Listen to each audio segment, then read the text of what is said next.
Di zaman Nabi Musa, Samiri pernah menjadi pembantunya. Nabi Musa telah mengetahui Dajjal dari malaikat Jibril. Nabi Musa alaihi salam sudah menerimanya menjaga kuda serta membersihkan sangkar kuda Nabi. Tetapi Dajjal bukan hanya bekerja saja, dia diam-diam mengintip percakapan Nabi Musa dan Nabi Harun, juga perbincangan Nabi beserta Jibril. Dia selalu mengikuti dari belakang kuda Nabi, dan jika di suatu saat Jibril mendatangi Nabi Musa saat berkuda, kesempatan itu diambilnya buat mengambil pasir dari pijakan kaki kuda malaikat Jibril serta disimpannya. Dia juga selalu memperhatikan perilaku para pengikut Nabi Musa. Saat Nabi Musa pergi bermunajat selama 40 hari di Bukit Tursina, peluang ini diambil oleh Dajjal atau Samiri melakukan tipu dayanya. Dia telah mengatakan di kaum Nabi Musa, yaitu Bani Israel, supaya mengumpulkan semua emas yang mereka punya, buat menunjukkan pada Tuhan Nabi Musa alaihi salam. Sesudah mereka mengumpulkan emas itu, maka diberikan kepada Dajjal. Emas itu telah ditempa sebagai patung anak lembu yang dimasukkan pasir bekas pijakan kaki kuda malaikat Jibril yang disimpannya dulu. Patung itu diletakkan di hadapan warga Bani Israel, serta kemudian dengan mantra yang diajarkan oleh Azazil, tiba-tiba patung anak lembu itu berbicara serta mengaku dialah Tuhan Nabi Musa. Kaum Bani Israel yang selama ini mencari-cari Tuhan Nabi Musa sudah berpaling dan menyembah patung anak lembu emas itu. Sekembalinya Nabi Musa dari munajatnya, beliau sungguh murka akan perbuatan Samiri. Dia juga memarahi Nabi Harun yang tidak dapat mencegah keadaan itu. Maka Nabi Musa alaihi salam memohon petunjuk pada Allah Subhanahu wa Ta'ala. Saat Nabi Musa sadar bahwa dia berhadapan dengan manusia yang akan menjadi Dajjal pada akhir zaman, maka Nabi Musa hanya menyuruhnya pergi dengan bebas tanpa menghukumnya. Sehabis diusir Nabi Musa, Samiri atau Dajjal mengembara sendirian menjauhi wilayah kekuasaan Nabi Musa. Dia mengembara ke banyak sekali negeri, belajar bahasa-bahasa dan tulisan setiap masyarakat, mengumpulkan ilmu pengetahuan kuno yang kini dianggap punah. Dia mengarungi zaman kebesaran Daud, Sulaiman, hingga sampailah dia ke zaman Nabi Isa alaihi salam. Fisiknya tetap seperti usia 30 tahun. Dia selamanya muda, meski sudah berumur ribuan tahun.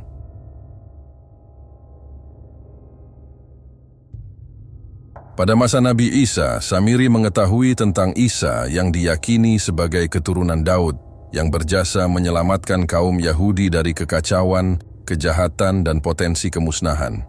Samiri berusaha memastikan apakah Isa benar-benar seorang nabi, maka ia pun mendekati Nabi Isa, meskipun secara tidak langsung, dengan mengutus beberapa orang untuk bertanya kepada sang nabi, dengan bertanya, "Jika engkau benar-benar seorang nabi, maka beritahukanlah kepadaku siapa yang ada di luar sana."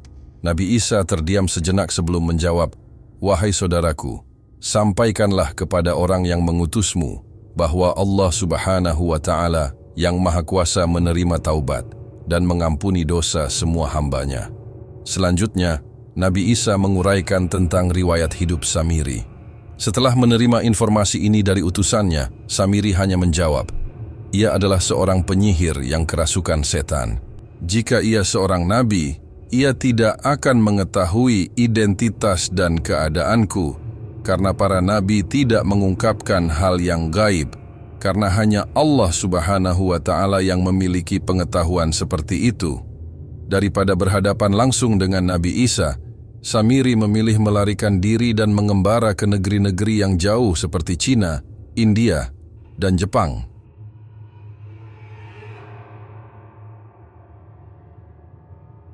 Setelah mengunjungi banyak lokasi, Samiri akhirnya kembali ke Pulau Hijau di Yaman. Namun saat kembali ia menuju gua makhluk raksasa penguasa pulau itu. Dengan bulunya yang lebat, makhluk raksasa itu menghalangi jalan Samiri, dan ditemani oleh 20 pria yang tubuhnya menjulang tinggi melebihi pohon-pohon yang tinggi-tinggi, serta wajah mereka bersinar seperti matahari. Dalam genggaman mereka ada rantai besi terbungkus baja, yang tampaknya dibuat tidak dari dunia ini. Diliputi rasa takut, Samiri bertanya tentang identitas mereka dan bagaimana mereka bisa sampai di sana. Makhluk itu menjawab, "Hai orang bodoh, kamu telah menyia-nyiakan 2 kesempatan yang diberikan kepadamu oleh Allah Subhanahu wa Ta'ala. Kamu diberi kesempatan untuk bertobat selama pertemuanmu dengan Nabi Musa dan Nabi Isa. Dan sekarang, hanya janji terakhir yang tersisa. Janji terakhir ini sebagaimana tertera dalam pesan Jibril kepada Samiri. Tidak ada kitab suci untukmu kecuali yang disampaikan oleh Nabi terakhir Muhammad sallallahu alaihi wasallam yang akan muncul di akhir zaman. Jika engkau menerima dan meyakini apa yang kami junjung tinggi, maka Allah Subhanahu wa Ta'ala akan memudahkan keimananmu.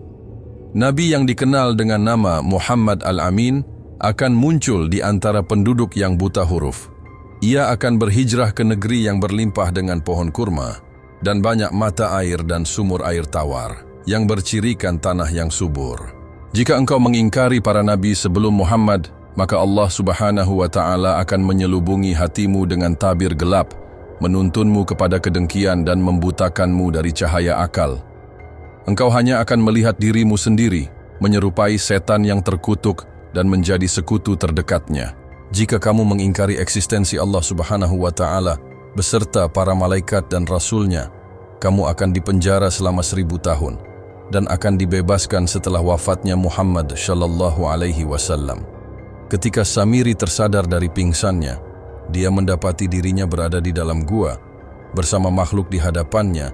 Tangan dan kakinya terikat rantai yang cukup panjang, memungkinkannya untuk bergerak, duduk, berdiri, berjalan, dan buang air di belakang, di sekitar sumur yang telah disiapkan binatang buas itu untuknya.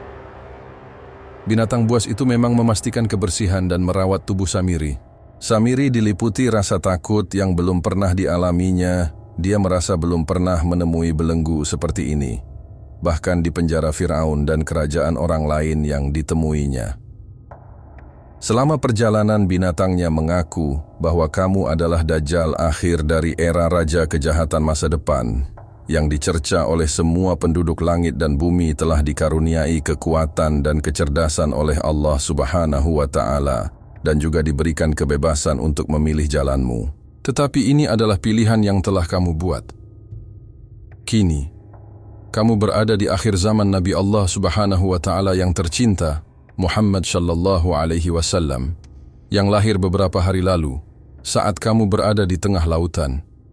Kamu berada di akhir zaman. Janji Allah sudah tiba waktunya. Kamu tidak akan terbebas dari belenggu yang membelenggu kamu hingga Muhammad wafat. Tanda kemunculan kamu sebagai orang yang sombong di dunia adalah terpotongnya deretan pohon kurma, berkurangnya air danau Tabari, mengeringnya mata air Zugar. Akan ada banyak gempa bumi yang dahsyat sebelum musuh kamu muncul. Mereka akan menegur kamu saat kamu berusaha melepaskan diri dari belenggu. Samiri bertanya kepada binatang itu, "Bagaimana aku bisa percaya bahwa kata-kata kamu benar? Mengapa kamu tidak mencabut sihir kamu dan menjauhkan setan-setanmu itu dariku? Sungguh aku ingin muncul untuk memerintah dunia. Dunia ini tidak memiliki penguasa selain aku. Sementara kalian berusaha menghalangi hak-hakku, aku adalah manusia tertua. Karena waktu tidak memengaruhiku, seluruh dunia di sekitarku telah berubah. Namun aku tetap tidak berubah, tidak tua maupun beruban. Segala sesuatu di sekitarku tunduk kepadaku. Aku adalah anak dewa." Kemudian hewan itu meresponnya, "Entah kamu sabar atau tidak, janji Allah Subhanahu wa Ta'ala itu benar. Kau akan dilaknat dan dicampakkan, seperti setan yang terkutuk, yang telah diperingatkan melalui tulisan malaikat Jibril untukmu."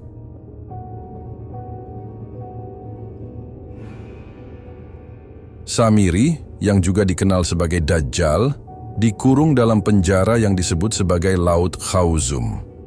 Beberapa penafsiran menyatakan bahwa Laut Khawzum terletak di wilayah tengah Laut Merah di Mesir, khususnya di wilayah terdalamnya, meskipun hal ini dianggap kurang tepat. Catatan lain menunjukkan bahwa laut tersebut mungkin ditemukan di Samudra Atlantik, yang mungkin lebih akurat, karena Azazil juga telah menciptakan portal ke wilayah jin yang mirip dengan yang ada di segitiga Bermuda, yang mampu menelan apapun yang melintasi permukaannya. Portal ke dunia jin ini berfungsi sebagai wilayah kekuasaan jin, lokasi untuk menahan roh manusia yang berhasil mereka tangkap, termasuk orang-orang kafir dan muslim yang tanpa disadari mengikuti pengaruh mereka, dan yang menjadi sahabat dan pelayan mereka selama hidup. Ketika orang-orang ini meninggal, roh mereka semua akan dikurung di sini dan tidak akan dibiarkan pergi.